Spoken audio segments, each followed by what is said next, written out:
So my message this morning, I'm going to talk about a 24-hour Christian. 24-hour. It's a message that came to me maybe a month ago as we heard a statement. And I said, it wasn't a message, it was a statement, and I don't know where I heard it, but I said, that is what our life should be. A 24-hour. Not always thinking I have to do this for a year. And so, in other words, make most of today. Not tomorrow, but of today. So while in Alaska, we went to a museum. And this was a dog sled museum. We don't know much about dog sleds in Canada, but in Alaska, it's a big deal. So they do this dog sled race every year. It's about a 65-mile race, if I remember correctly. It's multiple days. They do this race with multiple sets of dogs. And so we watched this film of this one owner of the dogs, and he taught me a lesson. He said, I've learned that dogs don't worry about tomorrow. They don't worry about yesterday. They live now. And I thought, boy, that's exactly what I was going to speak on. He said, people always ask him, which is your favorite dog? And he will say, the one I'm feeding right now. The one I'm hugging right now. That's my favorite. And he said, because dogs don't live in an hour later. They live right now. So he lived in the moment. And he said he had learned to, when he was on a dog sled race, the next hill is my favorite race. It's my favorite hill. The next corner is my favorite corner. My favorite race is this one right now. And so he had learned to live in the moment. And I thought, isn't that how we should live? Should value today, not tomorrow or yesterday. It is so easy to be controlled by yesterday's regrets or what you should have done and hopes of tomorrow, but not today. We seem to miss today sometimes. And so that's what I want to talk about this morning, of living today. So my favorite service is today. My favorite worship time was this morning. Not hopefully in a month or a year from now, but right now. The favorite person that I'm going to meet is the hands I'm going to shake this morning. I'm going to value that moment. When you shake someone's hand and you say good morning or you say good to see you or whatever, you give them a hug, that's your favorite hug of the day. That's your favorite person right now. So we ponder the moment. I think it's very easy to miss life because of dreams of what should be, what we could be, what we hope to be, but we forget today. And I think many things get left undone because we are living in another world. So I think a lot of times we procrastinate because we know we should do this someday, but definitely not today.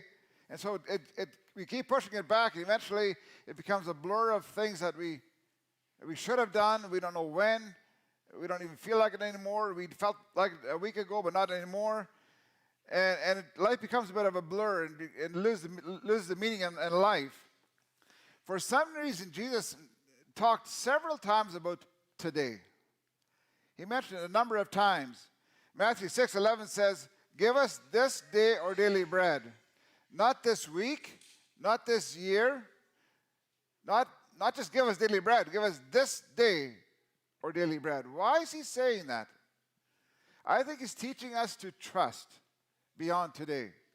And we as human beings have a hard time doing that. If we can't plan this out for a week or a month or a year, then we worry. And he says, give us this day our daily bread. Matthew 6:34, he says, so don't worry about tomorrow, for tomorrow will bring its own worries. Today's trouble is enough for today. Did Jesus recognize and realize that we would have troubles? He wasn't ignoring the fact that, hey, this life is going to be good. Don't worry about tomorrow. No, he says there will be troubles. And today has enough. So don't go into tomorrow. And I think these sled dogs can teach us something. I think they can. Where we don't lose today because of what could have been or should have been yesterday or what will be tomorrow. Luke 12:7 says, "But the very hair on your head are all numbered. Do not fear, therefore. You are of more value than many sparrows." Again, Jesus saying that. He's trying to tell people to live today and trust him today. That is difficult. I'm not sure that we do a very good job of trusting God. I at least have a problem with it. I find it very hard to live today. I live a long period of time, which makes everything in life a bit blurry and makes everything a bit complicated. And I can let my regrets control me today or my hopes of my future, but today is difficult. Ephesians 4:26, the last part of the verse says, "Do not let the sun go down upon your wrath." Again, it's a daily thing. I believe sometimes we carry things far too long. We carry things that we should let go. If you cannot control it, why would you worry about it? If you can't control it, then you can do something about it. But if you can't, we need to let go. There are sometimes we need to let our kids go. I've done what I know to do. I need to let them go. If we believe that God knows you and the kids and he knows the situation, then we should be able to trust him and say, "God, you will have to do a work in that person because I can't. I've tried, I can't." There's times when we need to let go and say, "God, it's in your hands." When my aunt died in Belize several months ago, I had a conversation with my uncle, and he said, "It's a sweet thing when you're at a place in life and you know there's nothing you can do. You've done everything you can do. There's just nothing else you can do. And you know this is all God." There's something relaxing that happens when you can recognize that it's only him. It's not your efforts. It's not another doctor. It's not another medicine. It's over. You just simply have to trust. And at that point in time, it somehow becomes easier. And I think we have many situations in our lives where we should practice that. Where we should acknowledge, I've done what I could do with this person, with my child, with whoever, maybe your neighbor. You've done what you can do. And God, I'm going to now relax. Like Darlene said this morning, go into his rest. There remains a rest for the children of God, he says. And Jesus called us again in Matthew 11, says, "If you're labor and heavy laden, come to me and I will give you rest." So there remains a rest today. Even when you're in extreme turmoil, there is rest in that moment. Someone told me just last week, I don't know who it was, said I was in an extremely difficult time and things were just closing in, but somehow in that moment, a rest came. And she said, I don't understand how rest can come when you're so much in turmoil, but it did. And she was in rest, and yet nothing changed. So God can enter into a rest even though things aren't corrected or changed. That is a beautiful thing, very beautiful thing. Some of you have maybe have sicknesses and you know you've done everything you know how. There's nothing else that you can do. It's time to enter into his rest. And say, "God, what else would you like me to do? If you reveal it to me, fine. If not, I'm going to enter into rest and sit in your rest." There remains a rest for the children of God. Procrastinating is something that we all have issues with from time to time. And procrastinating always pushes it back, right? Pushes it back. It still stays there. You can never enter into rest. It pushes back. And if we can do it today. So let's just focus on today as something that is precious today and not tomorrow. Many times we say, "Well, I'll do it someday. I know I should do it. I know I should do it. And someday I will." But that someday creates labor. That someday creates stress in your head. I want to encourage others someday, but today I'm busy and I don't have time. But what if you did what you felt you should do? You've called someone up. Take 2 minutes and encourage someone. It would make your day and it would make their day. but tomorrow maybe day after. Or maybe when I have more time, or maybe when I'm bolder. I'm not very bold. I'm a timid person. No, call someone today. Just one person, and encourage them. It would mean so much to them. It would make their day. Or when you would say, well, when I feel more like it, I'm stressed right now. Maybe that's exactly the time you should just stop for 2 minutes and encourage someone. Or you don't have the words. Maybe you do. Or someday I'll witness to other people. I know I should. I'm a believer. Someday I'll witness to other believers or non-Christians. I'll encourage someone. I'm going to even go to people who don't know God. I'm going to witness to them. Someday I will, but I'm just not ready. And in fact, I don't think it's my gift. And so we explain it that way, and yet deep down we have this sense that I should do this. If I really believe in my Heavenly Father, I should go tell someone about Him. If we really believe that He gives us peace and He gives us life and He gives us a future, I should tell someone about it. But I'm just not a public speaker. I heard a statement the other day, and he said, witnessing is always conversational. And I thought, oh, yeah, conversational, that's something we can do, right?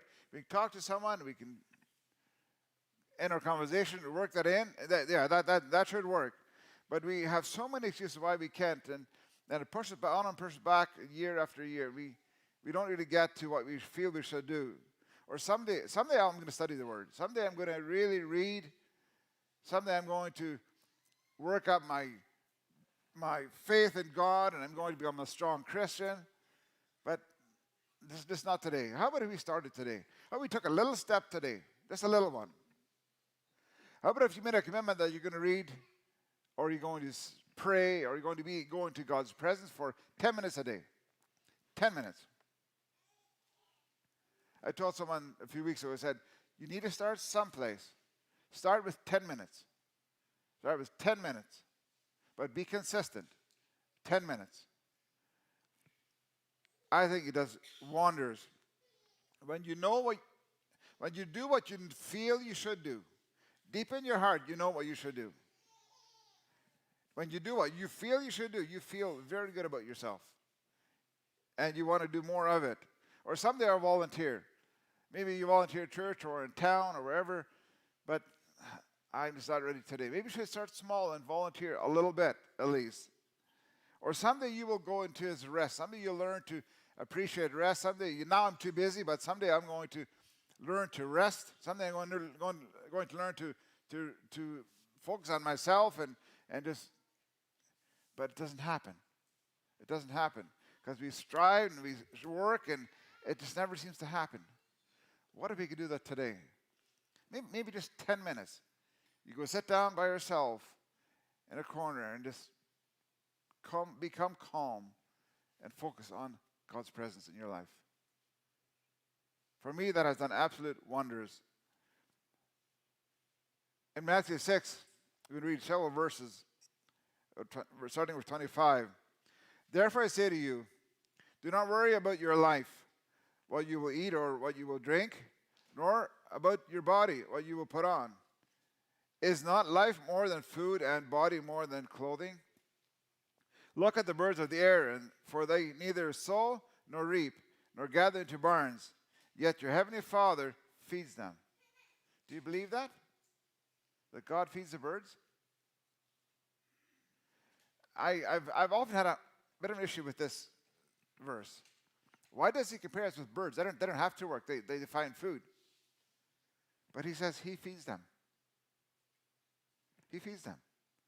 Are you not of more value than they? Which of you by worrying can add 1 cubit to his stature? So why do you worry about clothing? Consider the lilies of the field, how they grow.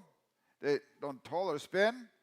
And yet I say to you that even Solomon in all his glory was not arrayed like one of these. Solomon at the time was the richest man. That he didn't have what birds and flowers have. So if it is true that God actually cares for birds, He feeds birds, could He possibly feed you too? Could we possibly trust that He can take care of our finances? Now, I know that concern and worry aren't the same. It also talks about we should plan ahead. But when planning or concerns create worries, if I can't sleep at night, then there's something I need to go into is rest. A concern and worry are two totally different things, but they're both alive in our lives. When I worry, that means I have no one to trust. I have to do this myself, but I don't know how. So I start worrying. How about if we started a brand new page every day? Every day with a clean slate. Last night we went to bed peacefully. We took care of everything in the past. We went to bed. We had a nice rest. Today's a clean slate. God's mercies are new every morning. You are in God's grace this morning. You can get up invigorated. You're happy because it's a new day. All the sins are dealt with last night. Every day we start with a clean slate. Wouldn't that be something we should practice? We could forgive everyone we need to forgive yesterday. Before you go to bed, you forgive them. Well, you might say, well, that's not that easy. It's not. It might take a while to work through, but it's a conscious decision to forgive. You can decide to forgive. You may not trust, you may not like, you may not want to be with them, but you can decide to forgive. And you start with a clean slate in the morning, every single day.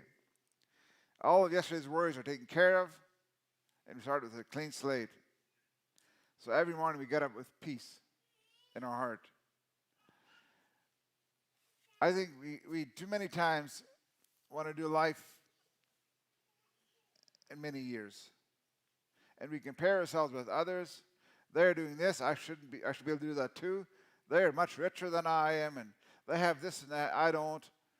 How about if we live today and enjoy what we have today? Be content with what we have today. How about if we give all our burdens to God? Have you learned to do that? When you are really burdened and this is on your mind, and can you actually give it to God and leave it there? I have a hard time with that. But I'm learning. I'm learning with you to give it to God. Because only then can we enter into rest when we give it to Him. Otherwise, we carry it with us. So contentment is a great gain, it says. Godliness with contentment is great gain. And I want to practice more contentment in my life. Be content with what you have today. I can so easily live in tomorrow and yesterday, and it never happens. How about talking to your child today? You know you should talk to them, and you know they're struggling, and yeah, I should talk to them someday. Yeah, I should really talk to them today, but I don't feel like it. It's not a really good opportunity. How about if you made it happen today? Just imagine how that child would feel if you could take time and say, let's go for a 20-minute walk and just talk. Your kids need that. We all do. Maybe they're struggling. Maybe you just want to find out how they're doing. Because when we feel that someone cares, our burden gets lighter. All of ours. Or maybe there's an unsettled issue that between you and someone else. You don't know exactly what it is. It doesn't feel good. Doesn't feel right. Somehow you would like to avoid that person because there's something there. You don't know what it is. How about if you just went and find out today? How about if you just do it today? Because it's hard to enter into a rest with all these issues circling around us. It's very, very difficult. Talked to a man recently, and he was suicidal, and he said, my dad passed away suddenly, and we had issues between us. They were not dealt with. And he said, what do we do with it? He said, I condemn myself all day long for what happened, that we didn't talk. We couldn't communicate. They were very angry with each other. And all of a sudden he says, I don't know what to do with it. So I actually led him to the grave where his dad was buried. And we dealt with it at the graveside. And I said, talk to your dad. Talk to him. And he did. tears streaming down his face. And he said, Dad, I'm so sorry that we didn't connect. And how he missed his dad now. Such regrets. But it's not something you can change today. He won't come back. You have to make peace with yourself and with God about it. And he did. How about if we dealt with things like that we can change? They are what they are. Things happened. But we can enter into his rest. And I would encourage all of us to settle things that we can settle. In 2 Chronicles, we have this story where Solomon built a temple. And about verse 4 or 5, chapter 4 or 5, they assembled a huge praise and worship team. Hundreds of people. They had 120 people playing the trumpets. That gives you an idea how many. There could have been 1,000 people. All the Levites, I believe, sang, and so there was a ton of people that had string instruments, they had all kinds of instruments, and this was all done to dedicate the temple. And what I found interesting about that incident, and I'll read a few verses out of it. It says, first of all, the temple was created for people to come and make peace, right? To come and pay for their sins. God had explicitly told them how to do it, how not to do it, what part of the animal to save, what part of the animal to throw away. He told them the details how to do this. So it was there for people to find peace. And then in Chronicles 5:13 it says, indeed it came to pass when the trumpeters and singers were as one, to make one sound to be heard in praising and thanking the Lord. And when they lifted up their voice with the trumpets and with the cymbals and the instruments of music and praise to the Lord, saying, he is good, for his mercy endures forever, the house of the Lord was filled with a cloud, so that the priests could not continue ministering because of the cloud, for the glory of the Lord filled the house. Today, we are the temple. How do we get that cloud to fill the house? How do we get that cloud to fill us? They did it through praise, and when they harmonized, the trumpets and the voices all harmonized, it happened. How about if your life and your praise would harmonize? I think that would happen too. I think when our life, the way we live and the way our praise, I heard a statement this week again, and he said, any praise that does not come from a surrendered heart is not praise. See, every time you come to God and you're not surrendered, you're simply making a deal. You do this for me, and I'll do this. He says only surrendered praise is considered praise in God's eyes. How about if our life matched our praise? I think God's cloud would fill our temple, our hearts. And it goes on to say, and Solomon, when he was about ready to start the temple, he said, he lifted up his hands and he prayed. Now I'm going to summarize his long prayer.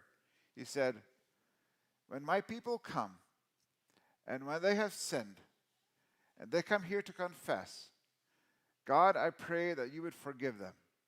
And he named multiple different scenarios. If they have sinned in this area, in this area, in this area, in this area, when they come and they confess, receive their forgiveness, or forgive them. He was standing in for the people. And I feel like doing that this morning. Asking God, when you come to him and you want to give him your burdens, that he would honor your prayer. Can I pray that with you? I'll ask the worship team to come up as we do this. Solomon did it for the people. And Solomon simply stood and did it for the people. And I know we all do this. We all do this from time to time. And I wish we could learn to give our burdens more freely. Because we are not meant to carry. Our body doesn't function if we carry all these burdens. So let me just pray for you. Heavenly Father, I pray for this group of people. They are your children. And Lord, as they come to you and give you their burdens, give you their issues, I pray that you would receive them, and I pray that you would honor your commitment in that area. God, you're a good Father who loves to give us what we need. And Lord, many times we need to get rid of burdens. And Lord, I pray that you would honor their prayers as I pray to you. In Jesus' name.